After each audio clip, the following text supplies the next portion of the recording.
Break नंतर आपलं पुन्हा एकदा स्वागत। नारायण राणेंनी उद्धव ठाकरेंवर जोरदार हल्लाबोल केलेला आहे। उद्धव ठाकरे प्रत्येक सीटसाठी पैसे मागत होते।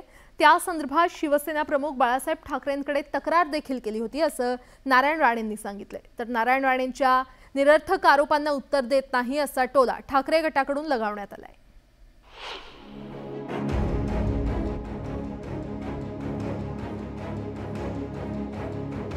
नारायण राणेंनी उद्धव ठाकरेंवर पुन्हा एकदा तोफ डागली आहे। उमेदवारीसाठी उद्धव ठाकरे पक्षाच्या कार्यकर्त्यांकडून पैसे मागायचे असा गंभीर आरोप नारायण राणेंनी केलाय।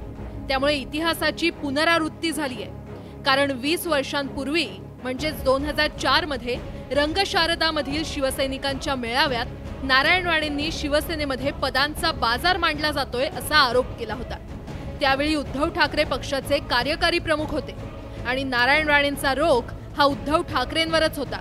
आणि त्यानंतर एका वर्षाने म्हणजे 2005 मध्ये नारायण राणेंनी शिवसेना सोडून काँग्रेसमध्ये प्रवेश केला होता। नारायण राणेंनी शिवसेना सोडण्याच्या 7 दिवस आधी बाळासाहेब ठाकरेंना पत्र लिहून उद्धव ठाकरे उमेदवारीसाठी पैशांची मागणी करत असल्याची तक्रार देखील केली होती। पार्टी में कैसे करप्शन कर रहा है, सीट बेच रहा है शिवसेना की। जो शिवसैनिक 30-30 साल दिन रात काम किया, जब चुनाव आता है तो उसके बाद 50 लाख मांगता है, 1 करोड़ मांगता है कि टिकट के लिए। मेरे को पसंद नहीं है, सब उनमें डाला। बोला साहब मैं कहाँ नहीं जाऊंगा, मगर मुझे अभी रहना नहीं है, आप माफ कीजिए मुझे। शिवसेना सोडल्यानंतर शिवसेना प्रमुख बाळासाहेब ठाकरे यांच्यासोबत 2 वर्ष कोणताही संवाद झाला नव्हता असं नारायण राणेंनी सांगितलं। मैं बाहर लॉन पे बैठा था, साहब का फोन। मेरे कौन साहब, मेरे को 2 साल हो गया था, मैं इतना जाने कि साहब फोन करेंगे। और उस वक्त मैं फोन लिया, मैं जय महाराष्ट्र बोला। साहब बोला नारायण तो कैसा है? मैं बोला साहब बहुत मैं अच्छा हूँ, तबीयत अच्छी है। फिर मेरे हमेशा वो फोन करते थे, दोनों बच्चे को पूछते थे। लोकसभा निवडणुकीचा प्रचार शिगेला पोहोचलेला असतानाच नारायण राणेंनी केलेल्या या आरोपामुळे ठाकरे गटाकडून देखील जशास तसं उत्तर देण्यात आलंय।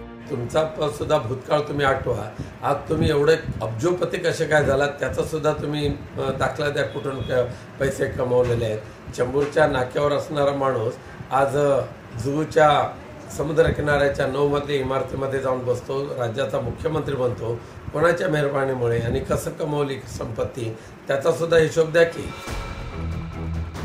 2 दशकांपूर्वी जे आरोप केले होते त्याच प्रकारचे आरोप पुन्हा नारायण राणेंनी केले।